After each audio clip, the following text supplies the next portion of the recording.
எங்கள் சங்கத்தில் நெசவு செய்து வருகின்ற சேலை தற்போது குறைவாக உள்ளது. ஏற்கனவே காஞ்சிபுரத்தில் பெரிதான சங்கம் எங்கள் சங்கம். இந்த சங்கத்தை எப்பொழுது வீழ்த்துவிடலாம் என்று எதிர்பார்த்து கொண்டிருக்கிறார்கள் தனியார் வியாபாரிகள். இந்த நிலையில் இருக்கும்போது எங்களால் போட்டி போட ஜரிகை இல்லை. இதை உடனடியாக அரசு ஏற்று எங்களுக்கு ஜரிகை வழங்க வேண்டும். இச்சங்கத்தில் 30 ஆண்டு காலமாக தொழில் புரிந்து கொண்டு வருகிறேன். என்னுடைய நம்பர் 1991. இப்பொழுது பார்த்தீங்கன்னா காஞ்சிபுரத்தில் பார்த்தீங்கன்னா பட்டுக்கு பேர் போனது காஞ்சிபுரம்.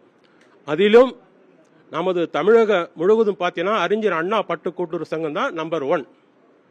அறிஞர் அண்ணா பட்டு கூட்டுறவு நம்பர் 1. அந்த சங்கத்தை இதை போல சரிகை இல்லாமல் நம்மளை தொழில் முடக்கம் செய்கிறாங்க. நம்ம சங்கத்தை வளர்ச்சிக்கு ஒரு முட்டுக்கட்டை போடுகிறார்கள். அதை தமிழக அரசு நீக்க வேண்டும்.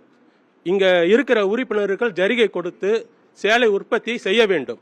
அதற்கு தமிழக அரசு உடனடியாக நடவடிக்கை எடுக்க வேண்டும். இது எங்களுடைய கோரிக்கை. எங்க சங்கத்தை மற்ற சங்கம்லாம் பாத்தீங்கன்னா அது எப்படி எங்களுக்கு தெரியாது. எங்க சங்கத்தை ஒரு முட்டுக்கட்டி போடுறாங்க. அதுக்கு எங்க உறுப்பினர் நாங்க யாரும் இடம் கொடுக்க மாட்டோம். எங்க சங்கத்தை நாங்க தான் காப்பாற்றுவோம். எங்க நெசவுல நாங்க தான் காப்பாற்றுவோம். அதுக்கு தமிழக அரசு உடனடியாக நடவடிக்கை எடுக்க வேண்டும். இந்த சங்கத்துக்கு தேவையான மூலப்பொருட்கள் பட்டு சரிகை எல்லாம் எங்க சங்கத்தை கொடுத்து இந்த சங்கத்தை மென்மேலும் ஒரு வளர்ச்சி பாதைக்கு கொண்டு வர வேண்டும். தமிழக அரசுக்கு நான் வேண்டுகோள் வைக்கிறேன். எங்களுக்கு ஜெரிகையும் பட்டும் நீங்க தந்தீங்கன்னா நாங்க அண்ணா சொசைட்டியை மேலும் மேலும் உயர்த்தி நாங்க நம்பர் 1லயே இருப்போம். எங்களால இந்த தொழில் அழிய விடாம நாங்க பார்த்துப்போம். இப்ப ஜெரிகை எங்களுக்கு முக்கியமா வேணும். நீங்க தந்தீங்கன்னா நாங்க அண்ணா சொசைட்டில நாங்க நெச்சு தந்தா உங்களுக்கும் பெருமை தான், அதை கட்டுறவங்களுக்கும் பெருமை தான். இந்த நம்பரை அண்ணா சொசைட்டியை அழிக்கணும்னு பாக்குறாங்க சில பேர். அவங்கெல்லாம் நீங்க பொருள் தந்தீங்கன்னா நாங்க மேலும் மேலும் வளர்ந்துன்னு தான் இருப்போம்.